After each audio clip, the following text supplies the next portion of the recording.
Stuart, how's it been this week? Obviously, another tough week after last week's result. Yeah, naturally when you're going through a run like we're going through, it is tough.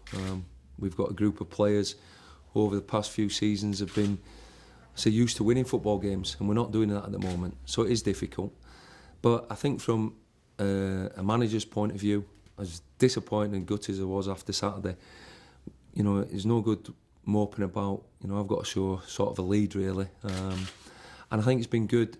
We've been fortunate this week. We've had, apart from Paul Lawson and Adam Cummins, all training. We've trained every day. We've trained hard, worked hard at certain things, and there's no good looking back. We can't affect what's gone on. So I think the key thing, I've just been listening there to two great managers in Brendan Rodgers and Arsene Wenger talking about confidence, and that plays a big part in football. At the moment, obviously with the results and the performances we're putting in, confidence is not high. So we try to build that.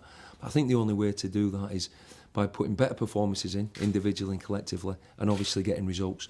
So I think the message this week is stick together, dig deep. I've been in runs like this before, and it might take an own goal or a debatable penalty decision, whatever it is, or something just to get you out of it. The players that I've got great belief in. We've got leaders in that dressing room, we've got characters, we've got good quality, and they've shown that season after season. And I think now it's time we all need to stand up and be counted.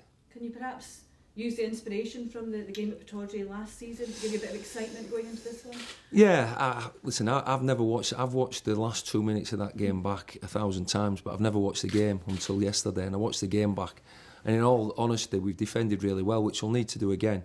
But we didn't play particularly well. The possession of the ball wasn't good, and etc. But I think the bottom line was the result, and this might be the case for tomorrow night. We certainly need to. We've lost 10 goals in 3 games, which has been unlike us this season. So we need to defend better. But we also, I think, all round we need to improve. We know that we've got an honest bunch of lads, and maybe going to Pittodrie, as difficult as it will be, might be hopefully the kickstart we need. There has been a bit of criticism of your position this week, which is something we've not really heard in your time here at Motherwell. How has that been to take for you? Well, I would expect criticism because obviously, we're in a results-based business and results haven't been good enough. So, I've got big enough shoulders to accept that. But it's something me, the staff, the players, the group, have just got to, believe in each other and just fight our way through it.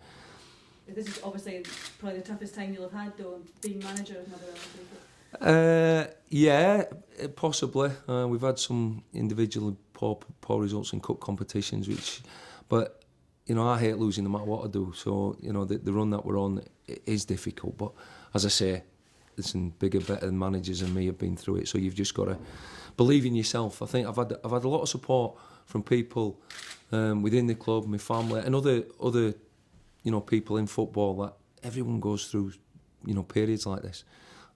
It's how quickly you come out of them naturally, and it's a test. It's a test of character. You can see with the bags, you sleep less, and your mind's always on the.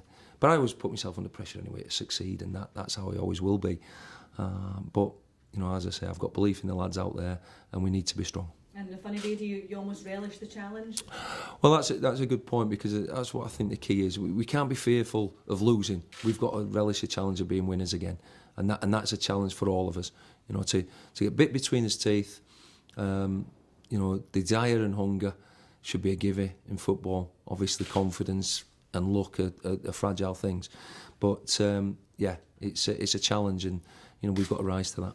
It looked as though he turned a corner against Ross County and Celtic having them good results. Why do you think it's not quite? Do you know what? We look back and we win at Ross County and concede 1 goal. We concede 1 goal at Celtic, and we go 120 minutes at Hamilton, 0-0. And defensively, we've looked solid and strong. I think getting knocked out of the cup has affected us slightly on penalties. Again, when you look back, we had enough opportunities. We should have won the game. We didn't. We then make a couple of individual errors against Hamilton, and then little collective things. And we got Partick Thistle. The goalie makes a great save, hits the underside of the bar, comes out. They break on us and score, and they beat us. And last week we've just defended poorly. So there's been a culmination of factors. Certainly, confidence, as I keep saying, plays a huge part in any walk of life really, but certainly in sport and definitely in football. And we've got to regain that. And once we get that back with good performances and good results, then this team can start looking upwards, hopefully. Have you had to change anything in preparation in terms of trying to get a victory, or is it just stick with what you know and hope that builds? No, we've had a couple of meetings. We've highlighted certain things. As I said, I don't think the last 2 games had anything to do with lack of effort or endeavour. There's been individual errors, a lack of communication, organisation, which comes from going back to the confidence thing. You then you come a little bit insecure. You tighten up, you sort of try to look after your own patch rather than helping your teammates, and that's just natural. It's part and parcel of football, and there's no pill, there's no potion, there's no magic ingredient to say here, there's a bag of confidence, let's go. But what's gone has gone. We've got to now look to the future. Everyone as individuals, you've got to look after his own game, be the best we can be.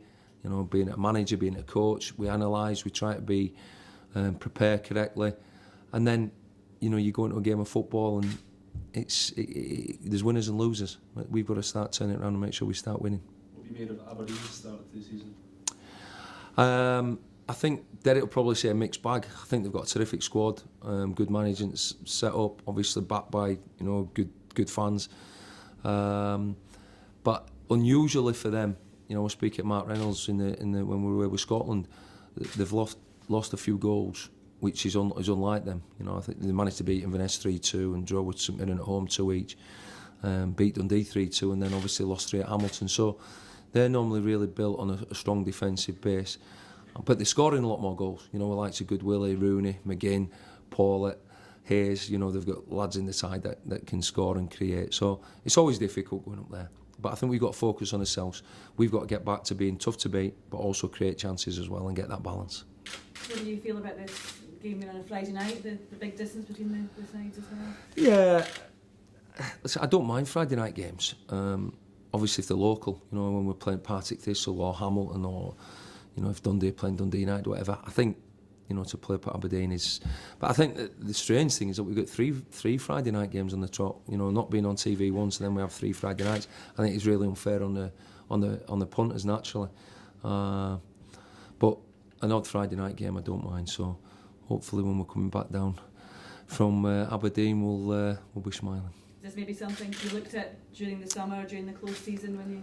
Yeah, listen. I don't know if it's down to the TV companies who have the final say. Obviously, they put a lot of money into Scottish football, and without the TV revenue, we would be struggling. So we sometimes got to go by their rules. I know it's unfortunate on the supporters, but I'm sure that there's not say better games, but there's games that supporters could get to. This is a strange one, and we've got to get on with it. But for players, for us, it's not a problem. But certainly for supporters, who the most important thing of a football club, it is a problem. Talking about the fact that it's on TV and live TV, it's got the platform. How much are you drawing on that in terms of inspiration for the players to buck up their form? Yeah, I think all players enjoy being on telly. You see them, they all go get haircuts and get their nails done and have a shave and everything and that. So, yeah, I think all players, enjoy it. The families watch it, the friends watch it, and both sets of players want to.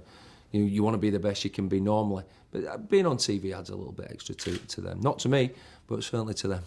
You mentioned you had meetings with the players earlier. Is that just to try and see what's went wrong? Sort of thing? No, we always listen. We always analyse the previous game and the games that are coming up.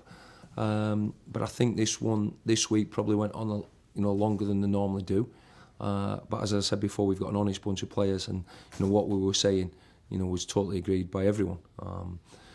And it's a fact that when things aren't going right for you, you can go 2 ways. You can go under. You can feel sorry for yourself. You can isolate yourself, or you can be a good teammate and you can get your shoulders back, your chin up, and chest out, and show a bit of character. And hopefully that's what we'll be doing in the coming weeks, should I say. Do you ever go through that as a player?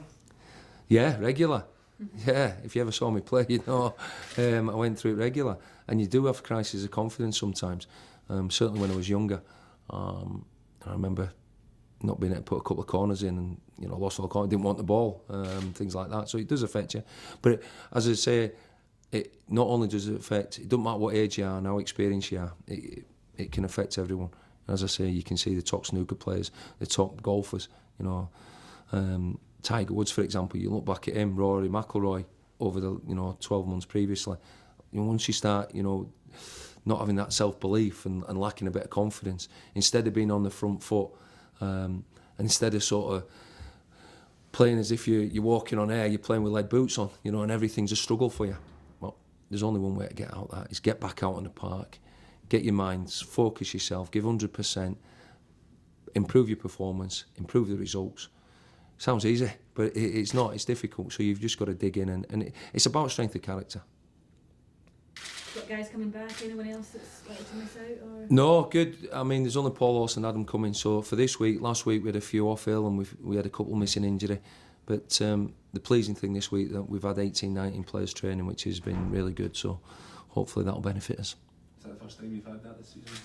No, we've had it recently, but it's been 3 out, 2 in, 2 or 3 out, so we've been happy with the way training's gone this week.